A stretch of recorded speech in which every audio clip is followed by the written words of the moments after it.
I was asked to make a video about crushes by somebody who says they get them pretty frequently. And my first reaction was, oh, I'm so sorry for you. and my second reaction is, I don't really have the right to talk about something like that. Except that it'd kind of be full of shit, because I get crushes on people all the time. It's part of being a person with avoidant personality disorder. You want to interact.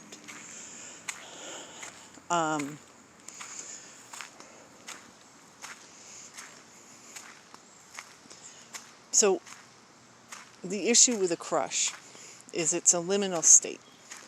It's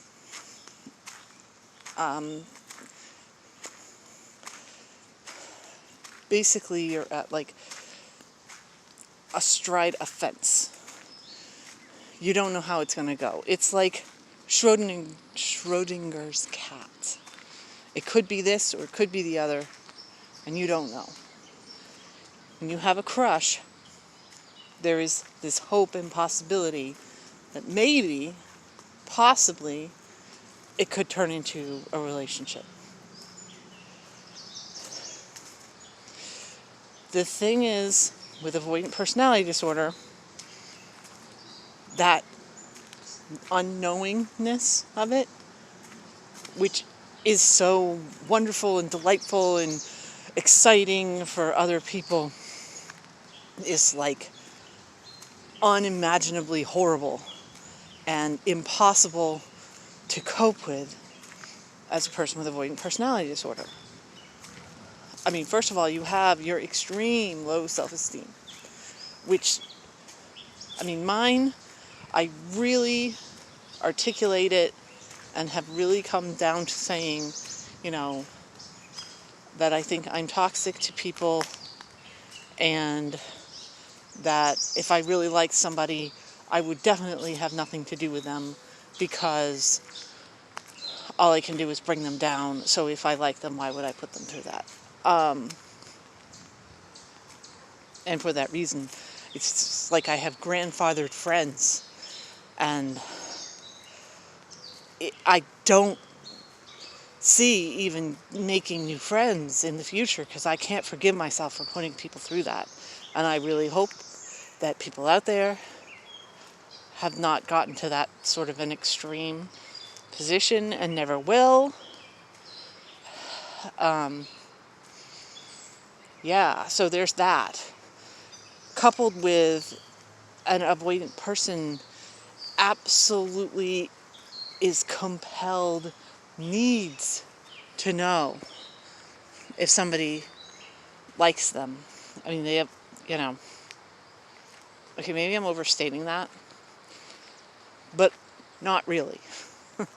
I mean, that's one of the things. It's like you're struck mute and incapable of going forward if you don't, it's not even really the idea of rejection, because rejection is like a given. It's like, obviously I'm going to be rejected. That's not the problem. And it's hard to really put, your finger on exactly what the problem is then with not being able to tolerate not knowing that somebody likes you. But that's the crux. That's the worst of it right there. You have a crush on somebody. They usually are unaware of that. And a lot of times they're even unaware of you as a person. So how can you know if they're going to like you or not? It's just this massive conundrum, paradox situation. It's pretty impossible to get through. That's why I'm like, oh, I'm so sorry. Even though hypocrite me, I get them all the time too. So, yeah, I'm feeling it if you have these crushes and you feel like you can't go forward with them at all. Yeah, makes absolute 100% perfect sense. Don't beat yourself up over it. Give yourself a break. That's the first thing I would say. Then it's kind of like, how do you want to handle the crush? Now for me, again, I have come to the conclusion that I need to not have influence on other people. And even, I know, massive hypocrite, I'm making this video, but whatever. That's going to be my word of the day for myself, hypocrite. Anyway, see, but I don't know you people that are watching this, so I'm putting it out into the void, and I can pretend that you guys are going to definitely take everything I say with a huge grain of salt and just, say, okay, well, whatever, it doesn't apply, and so who cares? Ignore me. And that's really, truly what goes through my head when I make these videos, that, it's either going to resonate or it's not, and I'm not going to actually influence anybody. Because that would be horrifying to me. However, how to cope with them, because crushes, they're called crushes. It's the stereotypical thing you say, it's supposed to hurt and blah, blah, blah. Called crushes for a reason. They crush you. How I learned to sort of not become obsessed with the process of having a crush.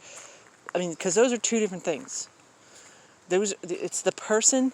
You can be really into a person, but then you can beat yourself up terribly about having a crush, and either you shouldn't have that crush, that's an inappropriate person, or there's something wrong with you that you're not going for it, and all this stuff, and you just really attack yourself for being in the state of a person who has a crush. How I learned to deal with that, and I'm reluctant to talk about it, because I always talk about it, and I feel like a massive hypocrite. Bingo, I hope you're drinking every time I say that word. Oh, there's a butterfly.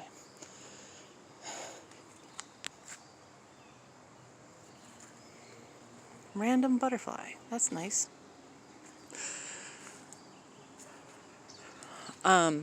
Is what I learned in DBT. Now, again, DBT it was not a great match. It would be really interesting if somebody did a DBT and took out the social aspect of it. The problem with it is it assumes that you are having relationships, and it assumes that you're fucking people over, and that you're just a monster to the people that are in your life. Assuming you've got people in your life. And that's why it didn't work. And that's why it, really put me back in a lot of ways. The actual process of going through it was traumatizing, truly. And yet, I did learn quite a few things about how to, and practice them too, about how to cope with my own reaction to interacting with other people. I'm not sure if this is making any sense. So you could get a DBT manual and go through it yourself without actually taking the classes, and I think you would learn the stuff without having the trauma, possibly. But what I basically learned that really applied was that thoughts can come into your head and out again. And I, a couple months ago, made a thing on a bunch of videos, a series, group of videos, I don't know, on how to do mindfulness. And that's what I'm talking about. That's why you practice the mindfulness. That's why you do it in an incredibly neutral setting. Actually, I was out in kind of around these woods when I did those videos. So that you sort of have the process down so that when something actually comes up that is an emotional trigger, that is upsetting you, you can use those same techniques to let the thoughts come in and come out. And that you can learn how to not judge yourself for having the thoughts.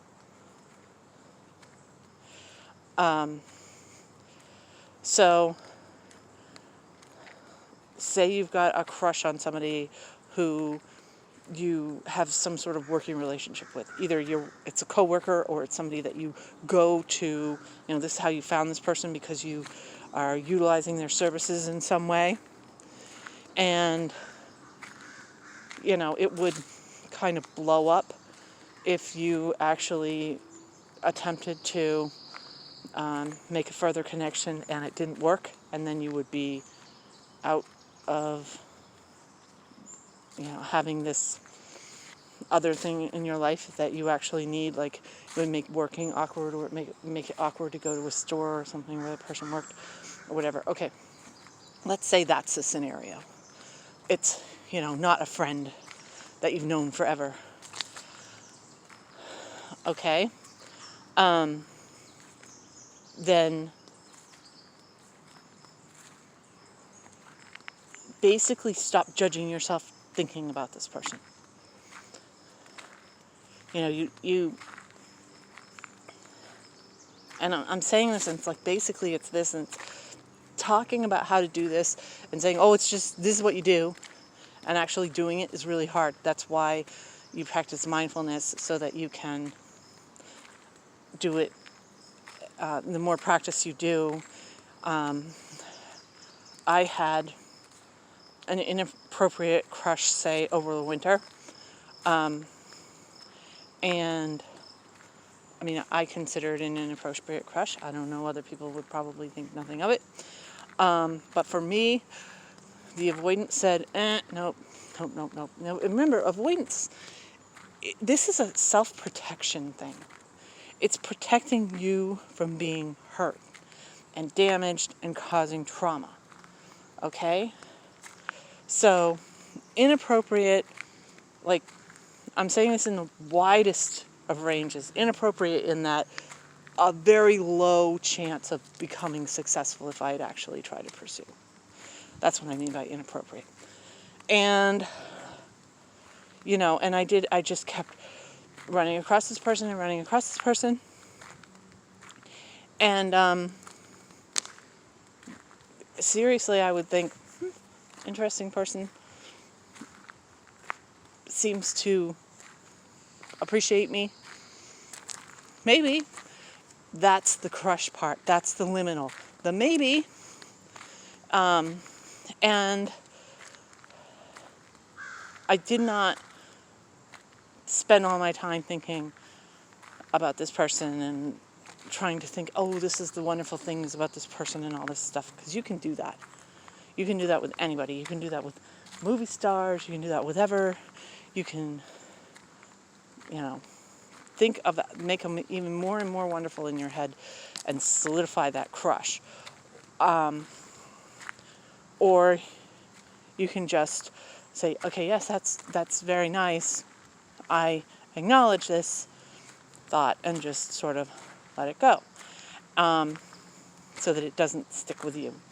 And then times when it's sort of safer, you could sit and daydream about that person, but it's very safe and contained and okay, and sort of keep it in check, and don't beat yourself up for it. Daydreams are okay. Even if they're extreme and and very detailed. Daydreams are good, okay? But don't then spend the alternate time going, oh, well, if it could be that great, which guess what? Nothing is ever as great as what's in a daydream. If it could be that great, then I'm an idiot for not trying. That's what you want to cut out. It's just another excuse to beat yourself up. Therefore, it's not good, it's bad.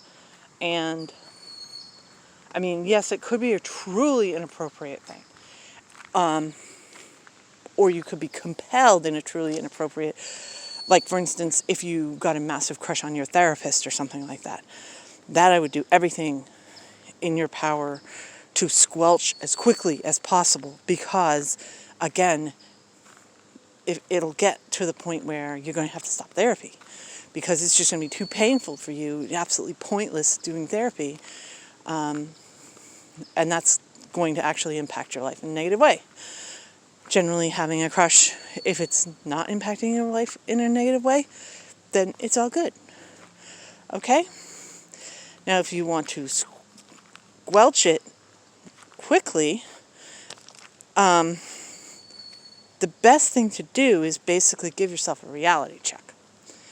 And instead of paying attention to the person with rose-colored glasses, really pay attention to the reality of the imperfections, and don't just say, well, this happens and I don't really like it, and but I could live with that. No. Really start to highlight in your head the reality of what it would be like to be with that person. And it will probably go away on its own. Pretty famously, I think it was Keanu Reeves, had some superfan, I'm turning around now, who was obsessed and wanted to have something to do with him. So he took her on a date and bored her to death with the reality of his actual life. And he told the truth of his life. And she was so bored with it that she was done with it and she didn't want anything to do with him.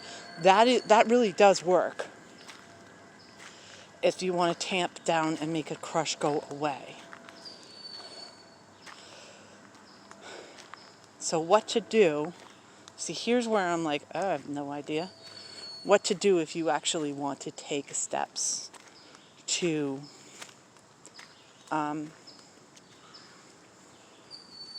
act on a crush. Okay. This is a hard thing to do, because in my past experience, the people that I have dated all seem to think that I was 100% in control of everything. Why? Because they would be hitting on me like dropping bombs, and I would not get it, and I would not get it, and I would not get it. Like my first boyfriend I had in college, I literally had another guy who I didn't realize at the time was trying to also hit on me. I went to a college with a 7-to-1 guy-to-girl ratio, so there was a pretty decent chance that somebody would be, every single girl had multiple people, so that was like an anomaly. Anyway, it was the second guy who was trying to get my attention who told me the first guy liked me, and I was like, no, he doesn't. I was like, yeah, he does. Yeah, he does. Look. And I was like, okay, I'm going to go test it. And sure enough, yeah, this guy had his eye on me for a while and had been trying to get my attention. And so I just had no idea. So that is a good thing to keep in mind. There's a very good idea. If you're getting a vibe off of somebody and you know them and you're interacting with them, chances are pretty good that they are actually putting out feelers toward you, or you wouldn't have even noticed them in that way. It's not a guaranteed. It's not perfect. But that's, yeah. I mean, if you're thinking that somebody is saying something to you and it's like, oh, that's kind of, getting near the line there. That's kind of flirty. Yeah, that's bold flirty. You're just not picking up on it. That doesn't mean leap in. That means that you can just be receptive.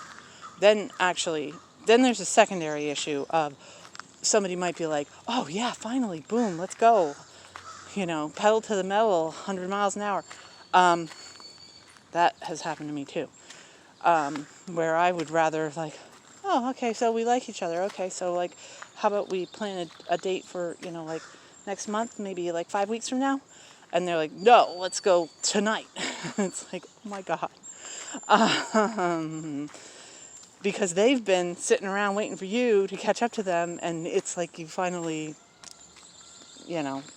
say hello, and they're like, okay, they're totally been sitting around waiting, and you're just finally clued in. That happens with people with crushes, believe it or not.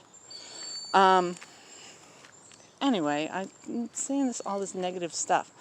You know why? Because I think crushes are negative things.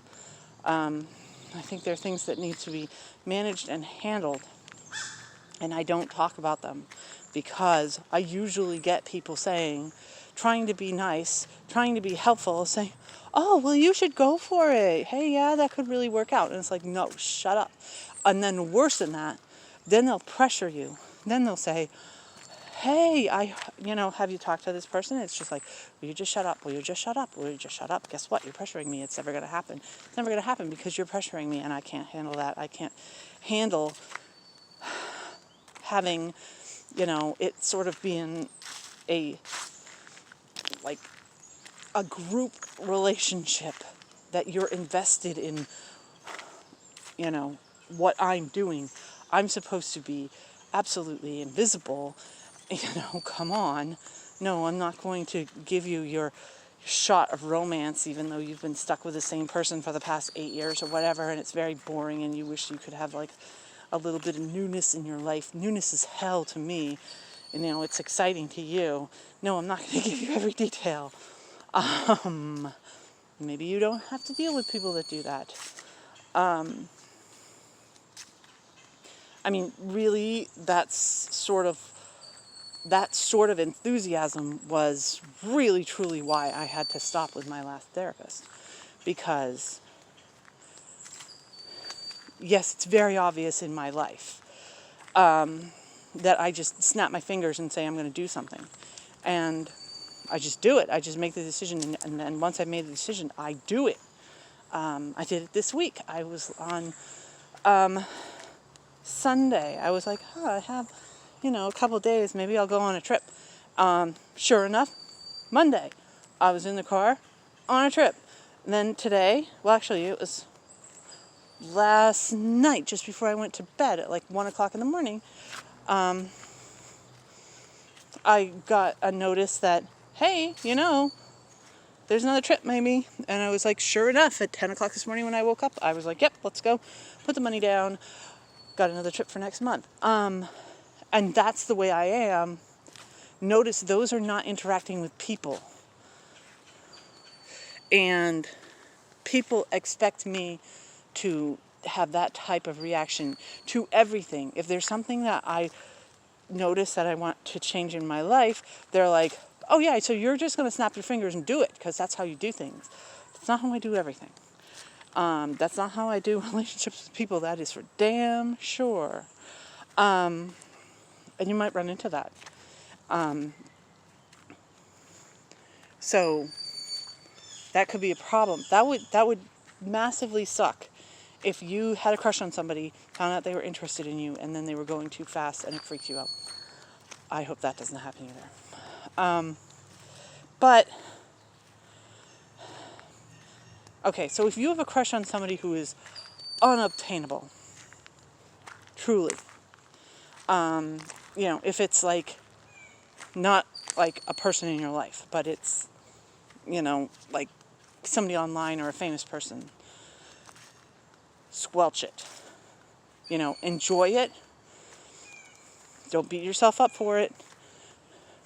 But, let it die down on its own. If it's a person in your real life that is what I'm calling appropriate, meaning they're not married, meaning it's not going to have to cause you to lose your job if you try to pursue this person, that sort of thing. So in other words, it's okay. Then basically go against your nature that thinks that somebody has x-ray vision and can see what's going on in your mind. They cannot. They will not. They're not going to know that you like them until you say it. Believe it or not. I mean, they might say afterward, oh, I sort of had an idea, but they're not going to know for sure until you say. So, keeping that in mind, you can basically do some recon. And that probably sounds really gross, but this is what people do. Well, there's the people that are like snap judgment, go to a bar and pick up the first person they see. But if they're not doing that, then they do get to know people, and usually they get to know people on a date. But that's usually a big step for somebody with avoidant personality disorder. So what you can do is just interact with them a little bit more. And you're looking for clues. It is recon. Is this person smiling at you more than they smile at other people? Do they know your name when other people, they don't know their name? And the problem with this is, are they just being polite? Possibly. That's why you've got to get these percentages. If they're smiling at you every time and everybody else they're smiling at like 50% of the time, that's a good sign that you could go forward. If they are wanting to talk to you and other people they ignore, unless you really, say you're the IT guy or something, and they feel like they've got to kiss up to you because they need you to be available at a moment's notice to fix their computer. And I'm really sorry if that's the situation. But again, that's a work situation, and where it's not impossible to do work situations, a lot of people do that. A lot of people do work situations. Makes things difficult for somebody with avoidant personality disorder, though. So, and you're probably like, okay, well, if it's not someplace that I work, and it's not someplace that's a business that I use, then who and how in the heck am I ever going to meet somebody? See, this is why the more it would be detrimental for you for it to blow up, the more recon you have to do ahead of time. And so, which actually is good, because that sort of feeds your crush. It's more information so that you can say, oh yeah, it is really adorable that this person, I don't know, had to have the brakes done on their car. I know that sounds really weird and lame, but when you're having a crush on somebody, that's how your brain works. So, yeah. So that's what I would do, as much recon as possible. And then there is a point with avoidant personality disorder where you will tip. You will go outside the avoidance. You usually have to get so desperate of something going on in your life that the pain of not interacting is going to be more than the pain of interacting, whether or not that person rejects you. And again, if they do reject you, that's no longer a crush. That's unrequited love. That's a different thing. If you've asked somebody out and they turn you down, then there is a way to end the crush right then and there. Yeah,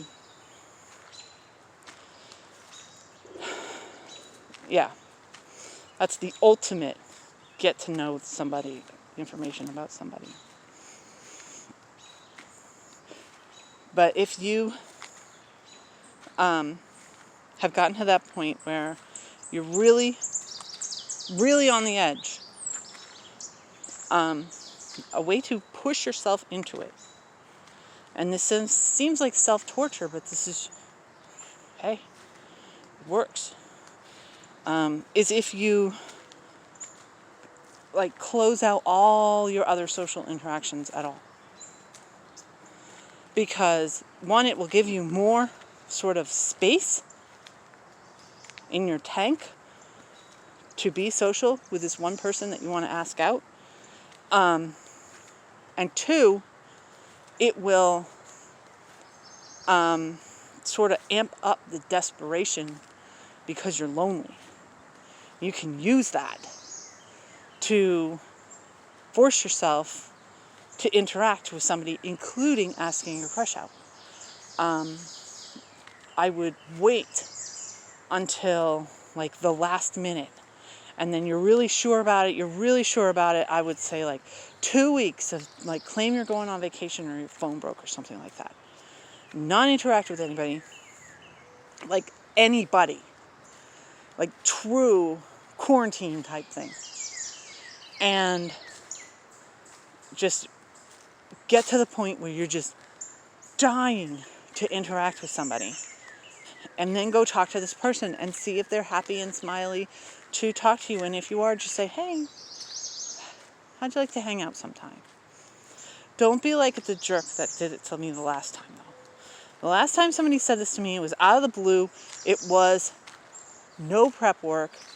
It was, yes, I talked to somebody for 2 seconds. I don't know. I mean, I guess, whatever.